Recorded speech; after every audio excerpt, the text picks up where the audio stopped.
Hello everyone, and welcome back to Game Easy, Roll Good. I've got a pretty juicy video for y'all today. Again, another bonus video on the weekend, but before I get started with that, I do have analytics available to me now, so now I get to say things like, did you know that 90% of my viewers aren't subscribed?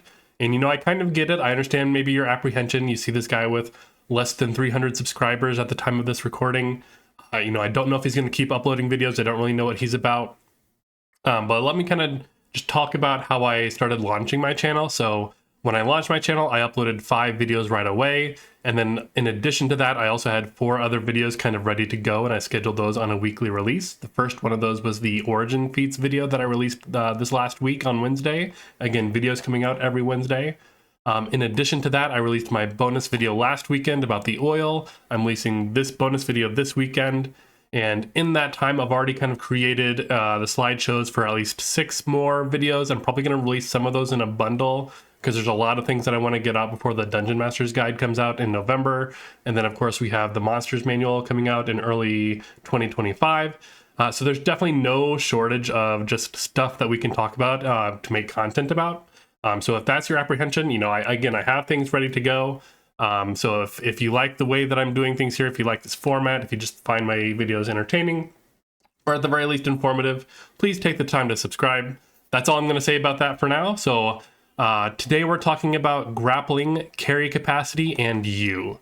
So this is sort of an addendum to my Grappling is Better video that I released with one of my 5 initial videos. And in that video, I briefly touched on how carry capacity can prevent a grappler from moving a grappled creature a lot, or maybe not necessarily at all, but a lot. And there's a lot of good discussion in the comments. People brought up some things that I maybe didn't mention or maybe didn't think about or overlooked at the time.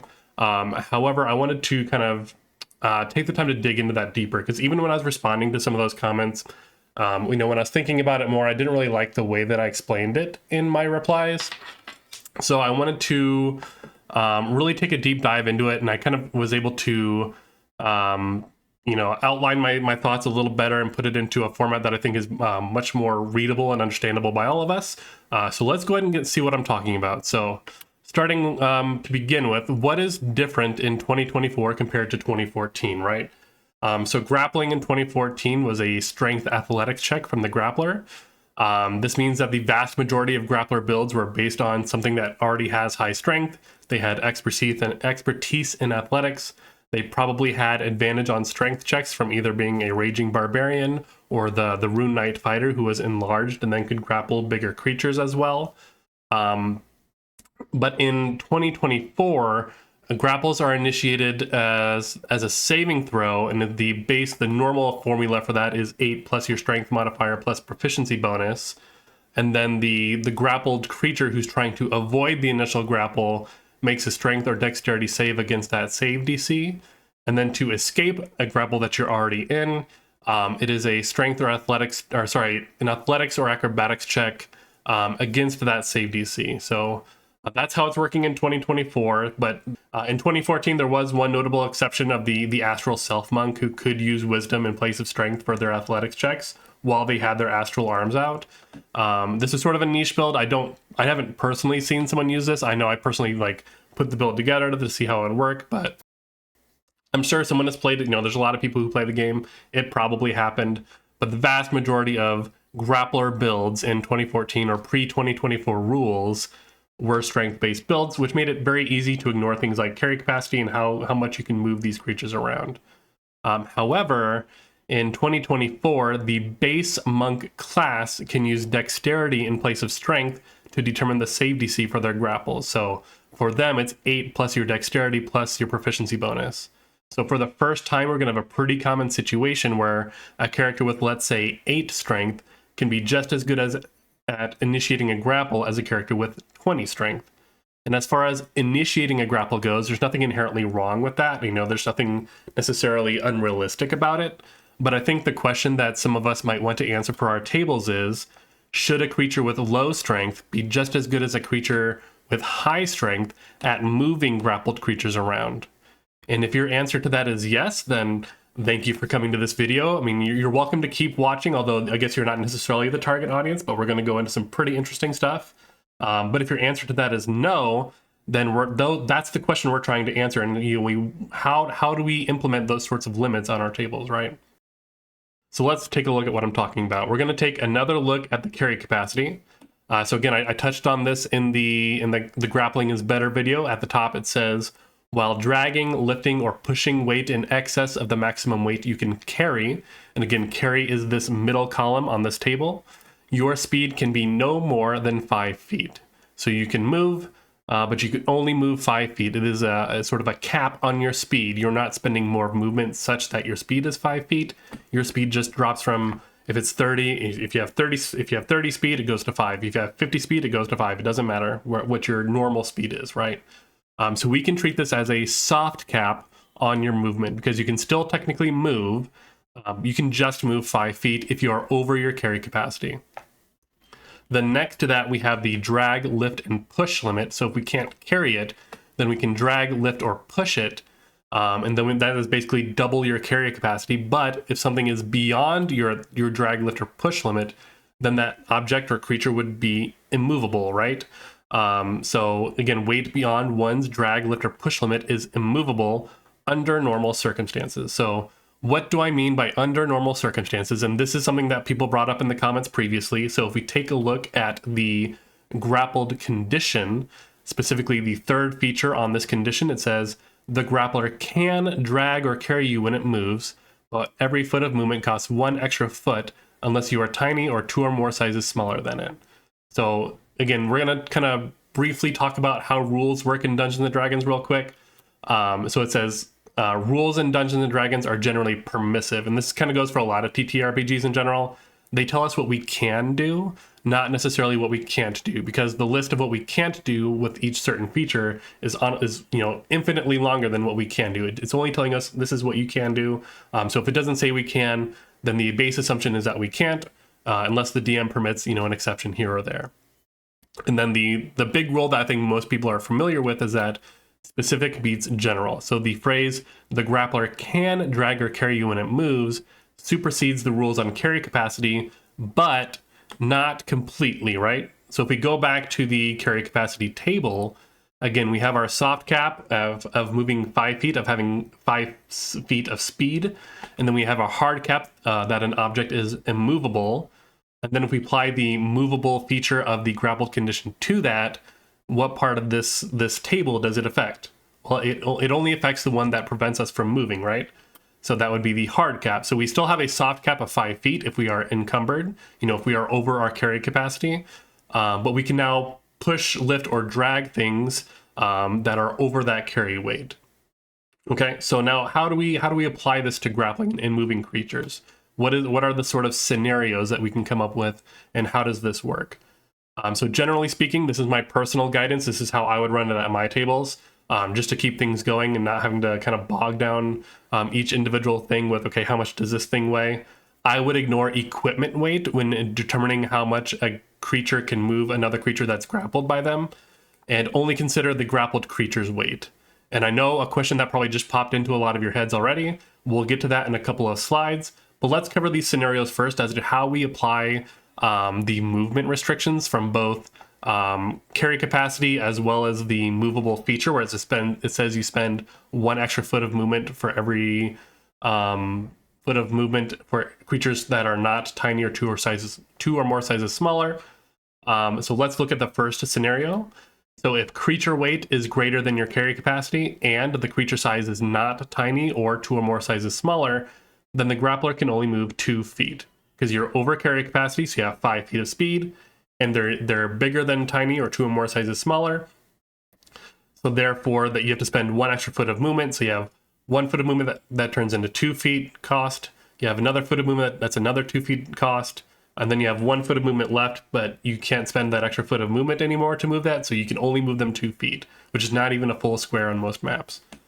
Okay, so the next situation would be the creature weight is greater than carry capacity, but the creature size is tiny or 2 or more sizes smaller, then you can move them 5 feet. And I don't know what situation you'd be in where this happens, where the creature weight is somehow over your carry capacity and they're tiny or 2 or more sizes smaller. Maybe you homebrewed some like neutron star pixies that are like the weight of a gargantuan creature, but they're technically tiny. that could be a thing you did, and you know, in that situation, something like this would apply. But let's go ahead and move on to the third scenario. The third scenario is creature weight is less than or equal to carry capacity, and the creature size is not tiny or 2 or more sizes smaller. Then the grappler can move using their full speed, but must spend that 1 extra foot of movement per foot moved. So if you have a 30 speed, you can essentially move them 50 feet. If you have a 50 speed, you can effectively move them 25 feet. It is not technically half speed. It is specifically this spending 1 extra foot of movement per foot moved, just in case there are similarly worded things. Those things would technically stack. And then the last scenario here is if creature weight is less than or equal to carry capacity and the creature size is tiny or 2 or more sizes smaller, then the grappler can move using their full normal speed. Okay. I know it's kind of a big joke in 2014 that no one actually knows how grappling works. So I think this kind of helps demystify it a little bit, at least not considering the grappler feat, which changes things just a little bit. So if this helps you, then pause the video here, take the notes, take a screenshot, you know, put it up on your DM screen. But we're actually going to move on real quick to the grappler feat, because that does change things a little bit. So the grappler feat has a feature that says fast wrestler. You don't have to spend extra movement to move a creature grappled by you if the creature is your size or smaller. So normally we have to spend extra movement if the creature is not tiny or 2 or more sizes smaller than us. But that effectively changes to basically say that we only have to spend extra movement if the creature is bigger than us, right? So how does that change the 4 scenarios we outlined previously?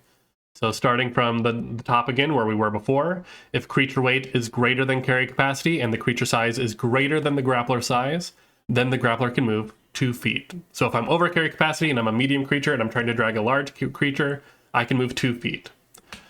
Secondly, if creature weight is greater than carry capacity and the grappler or the creature size is less than or equal to my size as the grappler, then I can move them 5 feet, because again, I'm over capacity, I'm encumbered, but I don't have to spend this extra movement, so I can move them 5 feet.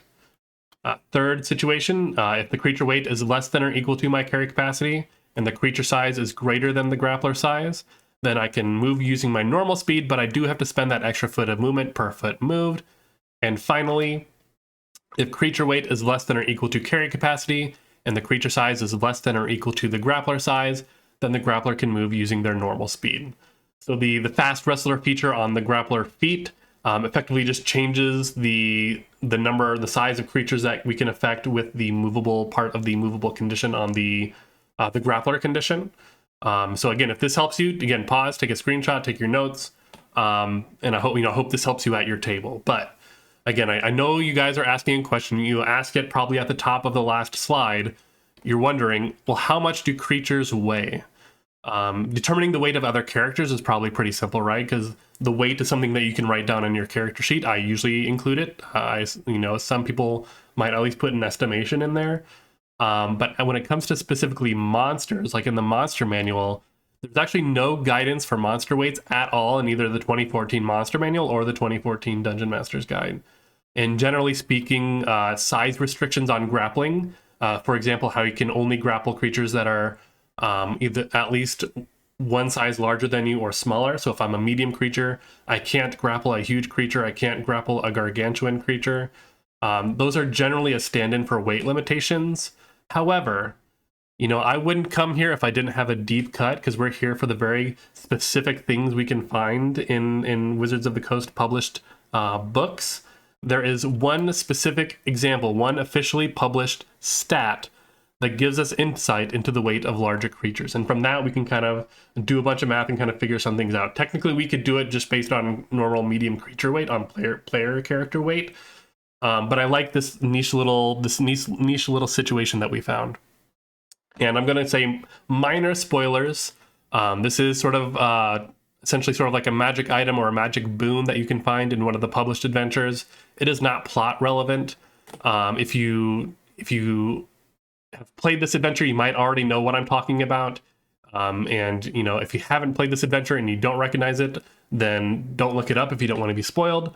If you've played this adventure and then you didn't find it, then you didn't search hard enough. You just kind of got to explore every nook and cranny. But again, slight spoiler warning.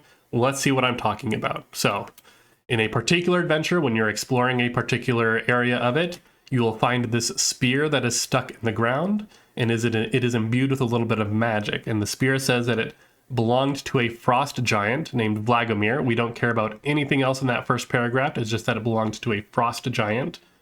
And then whoever touches this spear, and if they are a certain class, they are bestowed upon a boon, essentially, and then the magic disperses from the spear, and that is bestowed upon you. That magic is called Vlagomir's Spark. It says you gain 1 foot of height every hour and become proportionately heavier until you stand 21 feet tall and weigh 7,700 pounds. Likewise, your strength also increases over time until you have a strength of 23. So by the end of this, you are 21 feet tall, you have a strength of 23, and you weigh 7,700 pounds. So we can actually try to look here. We know that this belonged to a frost giant, so we can kind of compare this to frost giants in the monster manual. And not only do we know that frost giants have 23 strength, but there's this handy little chart at the bottom of page 153 in the monster manual that has all the giants and how tall they are. And frost giants are 21 feet tall. So we know that, again, frost giants have 23 strength. They are 21 feet tall. So it is very reasonable that this thing is effectively turning us into a frost giant. I mean, you are still your character by all means, but you are the size and weight and strength of a frost giant, right? Okay. So what can we do with this information? Well, we can ask ourselves, how accurate is this 7,700 pounds? Is it reasonable to expect that a frost giant weighs 7,700 pounds as a huge creature at 21 feet tall? So we are going to square cube this frost giant. And I'm not going to go heavy into what square cubing is or how it works. It is, generally speaking, just a ratio of area to volume. And the layman's terms of it is that when you double something size, you multiply the weight by 8. And when you have something size, you divide the weight by 8. This was actually backed up in the 2014 version of Enlarge Reduce. It had basically that exact text at the beginning of both the Enlarge and the Reduce features of that spell. So how do we apply this to the Frost Giant? Again, okay, so we know the Frost Giant is a huge creature. So if a 21-foot tall creature weighs about 7,700 pounds, then we cut that in half to 10.5 feet tall, and that creature would then weigh 7,700 divided by 8, which would be 962 pounds, which is about the size and weight of an adult male brown bear. And then if we cut that in half one more time, we end up with a medium creature that is 5 foot 3 inches tall, and they would weigh 120 pounds, which is the normal weight for a human of that height. So it's an average weight for a human of that size. It's an average weight for an adult male brown bear, which is, again, a large creature.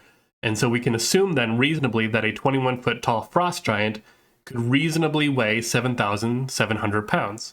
Okay, so if we have that in our heads, then okay, what can we do with this information? So what do we know? What do frost giants tell us about encumbrance? So what we know is that a frost giant is huge. They can weigh 7,700 pounds. A gargantuan creature with 30 strength, which is the maximum strength in 5th edition, has a carry capacity of 30 times 120, which is 3,600 pounds. You are not even close, not even half of the frost giant's weight. So if a gargantuan creature grapples a frost giant, they are encumbered by them when they try to move them, therefore that they can only move them 5 feet. So what we can then infer is that huge or larger creatures encumber any creature, regardless of size or strength, under normal circumstances. So again, I'm saying under normal circumstances. What do I mean by that? Well, there's very specific cases where you could technically be a level 17 Rune Knight fighter. They can become huge, and then an ally casts Enlarge on you so that you become gargantuan. And then maybe you have powerful builds that doubles your carry capacity beyond the gargantuan. And then you have, I think, one of the, was it the enhance ability, or there's some other spell that I believe it doubles your carry capacity again, so you could go 2 levels beyond gargantuan, and at that point you can definitely move a frost giant around as though you weren't encumbered. But again, that is a very specific situation. No normal creature is under that effect. So again, under normal circumstances, a huge or larger creature encumbers any other creature. However, it is worth noting that the 2024 Enlarge Reduce no longer mentions weight. All it does is adjust your size category plus or minus 1. I think this is a pretty good signal to us as players that individual creature weights aren't that important. And I know what you're thinking. You're like, dude, we just did all this math. to figure out all these numbers with weight. Why are you telling us that creature weights aren't important? I agree, but I think, again, the reason that individual weights aren't important is because, again, it slows down the table. We don't want to say, okay, you're grappling this creature. Let's see, it's two sizes. It's huge above you, so we got to multiply that by, again, a medium creature's weight times 64 because it's, again, two sizes larger, so that's 8 times 8, right? We don't want to be doing that because people are going to pull out their phone. They're going to get bored while you're doing all this math, and we want to keep the flow of combat going, right? But we can use this knowledge that huge creatures are an encumbrance to make some general guidelines, right? So let's move on. What are my guidelines here? And again, this is my unofficial suggestion for moving grappled creatures. Big disclaimer, because I know y'all are going to come for me in the comments, and I know regardless of the disclaimer, y'all are probably going to come for me in the comments anyway. But again, disclaimer, the following chart that I'm going to provide is not official in any sense. It's purely my suggestion based on all the information I provided in this video. So if you like using encumbrance at your tables, or if you just want to maintain some sort of sense of realism when it comes to comparing weak and strong grapplers, then you're welcome to use this table as a reference. You can make any adjustments to it, make any exceptions as it works for your table. So what is this table that I'm referring to? What is this chart? So here we have the grappled creature size on the left from tiny to huge, because again, we know that huge is a cap. On the medium, in the center column, we have a medium grappler with low strength. I'm not worried about individual strength numbers because it's very rare that someone has middling strength. Usually people are going to have 8 to 10 strength, or they're going to have 20 strength. There's usually not that much in between. And then on the far right column, we have a medium grappler with high strength, or a low strength with powerful build, because those are essentially equivalent. So let's start from the beginning. So we have tiny creatures. So we are a medium creature grappling a tiny creature. What are our limits there? So for tiny creatures, I'm going to say you're probably never encumbered. Homebrewed neutron star pixies notwithstanding, you could never grapple enough tiny creatures to ever be considered encumbered, unless you're one of those big, old Greek, 100-handed titans or whatever they are. But even then, you're a giant titan, so tiny creatures aren't that big of a deal for you anyway. But generally speaking, you can't grapple enough tiny creatures to ever be encumbered, so you're never encumbered when grappling a tiny creature. Moving on, we're going to go to small. Now, I think small is where there's probably the most leeway, because small can be anything from, a 15-pound toddler to, a very stout dwarf who could be like 70 pounds or something like that. So I think my general guideline here would be that for a medium grappler with low strength, you can move up to 2 creatures without being encumbered. If you're a medium grappler with high strength, you can move up to 3 creatures, provided you have the requisite limbs without being encumbered. And then moving on to a medium-sized grappled creature, if you have low strength, you can grapple up to 1 of them without being encumbered. If you have high strength, you can move up to 2 of them without being encumbered. And then for large, I would say, if you have low strength, you would be encumbered by a large creature such as a bear. If you have high strength, you can move 1 of them without being encumbered. And, technically, mathematically, this doesn't work out, because even with 20 strength as a medium creature, your carry capacity is like 600, or is it 300? And then your push, drag, and lift is 600. And then, a bear we saw can weigh up to 1,000 pounds. But again, we're just being sort of very hand wavy and very generous with this. So again, we get to huge, where again, we know that huge at that point, things weigh multiple thousands of pounds and are over the limits of even the biggest and strongest creatures. So you're always encumbered. You can move them, but you can only move them the 5 or the 2 feet. Okay, so I hope this helps you in some way. You're welcome to make adjustments to this table if you want to take a screenshot of it, apply it to your DM screen, kind of use it as a quick reference. I think this is pretty useful if I was going to apply this in my games. I don't, if I was running a campaign, I might use something like this, especially in the 2024 rules, especially with how powerful it can be for a monk to just move their allies around, with their emanation effects and different AoE effects. They can do a lot of very powerful things. And I think it's worth kind of the story of, someone who starts off not being able to do a lot with their grappling, especially when it comes to grappling larger creatures, and then have this kind of progression throughout the story of, earning that right, the ability to do that over time. If I was doing a one-shot, I probably wouldn't care about encumbrance at all. I'd be like, just go ham. That's what one-shots are for, is just to have fun. And on that note, I know some of you might be thinking, okay, yes, I do want to impose these limits in my games because I just think it makes more sense. However, I do agree that, you know, my players wanting to essentially kaiju battle these giant creatures is also very cool. And I have this one guy who wants to be a grappler. He wants to do this. How do I let them do that while also, you know, using these limits in my game? And you know what? I got something for you. So again, remember that rules in Dungeons and Dragons are permissive. They tell us what we can do. Specific beats general. So all we need to do is come up with a specific thing, a specific feature or a specific item that says you can do this thing that you normally can't do, right? So what do? We call it homebrew, right? So we homebrew a magic item, and I made something just for you. So here we have the Lionheart Belt of the Titans Champion. It is a 2-minute required item. It is a wondrous item. And we're going to read what it does real quick, starting with the first couple paragraphs. It says, while wearing and attuned to this belt, you are imbued with the power to challenge even the Titans. You gain a bonus to the attack and damage rolls of your unarmed strikes, and a bonus to the save DC of your grapple and shove options of your unarmed strikes, as determined by the belt's rarity. These bonuses do not stack with other effects that provide the same benefit. Okay, so starting off, we get a particular bonus to unarmed strikes as well as the save DC of our grapple. This makes it easier for us to land grapples because it is going to be a little bit harder in 2024 than it was in 2014, possibly a lot harder in some situations. So we want to make sure that we can stick those. And then it says, additionally, you can move creatures of a certain size or smaller that are grappled by you as though you weren't encumbered, as described in the rarity table, provided you aren't encumbered from other sources. So now in that previous table where I made all those suggestions about how well you can move creatures of a certain size, again, we had huge as a hard limit. We had, if you had low strength and you're trying to move a large creature, then you would be encumbered. But if we move down to the rarity table at the bottom of this description, we see that at rare, you get a +1 to your unarmed strikes and your save DC for grapples and shoves. And you can also move large or smaller creatures as though you weren't encumbered, right? And then if we move up to very rare, then you get a +2 to unarmed strikes and your save DC for grapples and shoves. And then you can also move huge and smaller creatures as though you weren't encumbered. And then finally at legendary, you have +3 to your unarmed strikes as well as the save DC for your grapples and shoves, and you can move gargantuan creatures as though you weren't encumbered.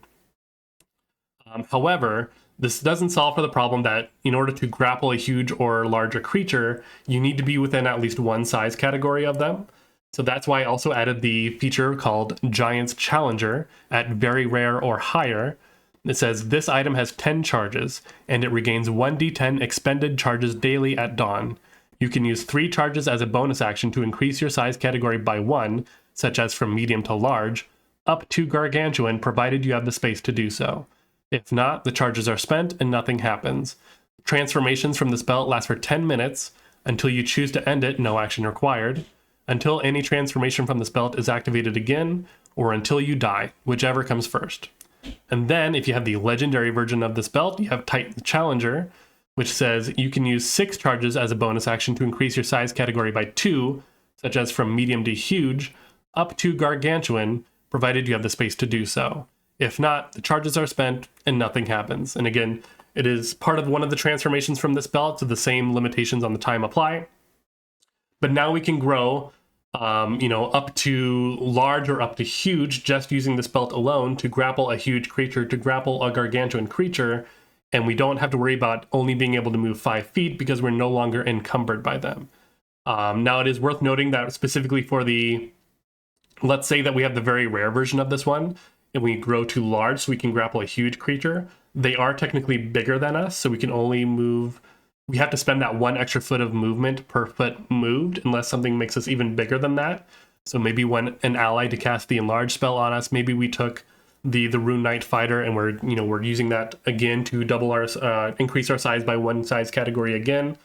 But this covers all of the limitations that we talked about in this video. We can overcome the encumbrance. We can overcome the size limitations on grappling. So if you have a player that wants to do this, but at the same time you want to impose these limitations in your game, this is something that you can give to them. Again, I created this item for this video for you guys to be able to give to your players and to use in your games. I even commissioned this artwork by a guy from Malaysia on Fiverr. Again, I did it specifically for this. I think it turned out sick. I'm so happy with the way that it turned out. So this is now available for you. And again, this is going to be available for free. You'll notice that there are some links in the description here. I do have this available in a PDF form, and again, it is available for free. I want to reiterate again that this is free, because I'm going to say a word that you're going to be like, bro, this is a little premature for you. I do have this available on a Patreon, and again, the Patreon is free. It will be free for the foreseeable future. I have no intentions of monetizing it or putting any paid tiers on it right away. I just want it to be a repository for all the sort of cool stuff like this that I give to my viewers. So you can find that link in my description down below.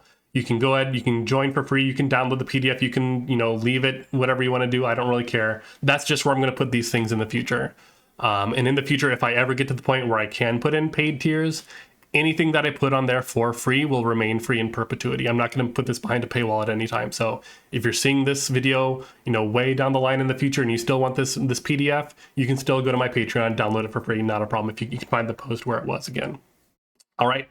So let me know what you think of this item in the comments. Let me know what you thought of anything I talked about in this video, if you think it's helpful for you in your games. Again, if you don't care about encumbrance and you made it this far in the video, thanks for watching this long. I know none of this was really that important to you because you're not worried about creatures being overweight anyway when they're grappling, which is perfectly fine. Again, if I was running a one-shot, I wouldn't worry about it. But yeah, let me know what you think down in the comments. And again, while you're going down to the comments, please hit that like button. If you're not subscribed to this channel yet, again, 90% of my viewers aren't subscribed yet. So please take the time to subscribe if you liked what you saw here. Again, I have another video coming out this Wednesday. We'll see if I come up with another topic for a bonus video next weekend. I'm not quite sure. Don't have anything in mind yet. But again, I thank you so much for watching. I appreciate your time, and I'll see you guys next time.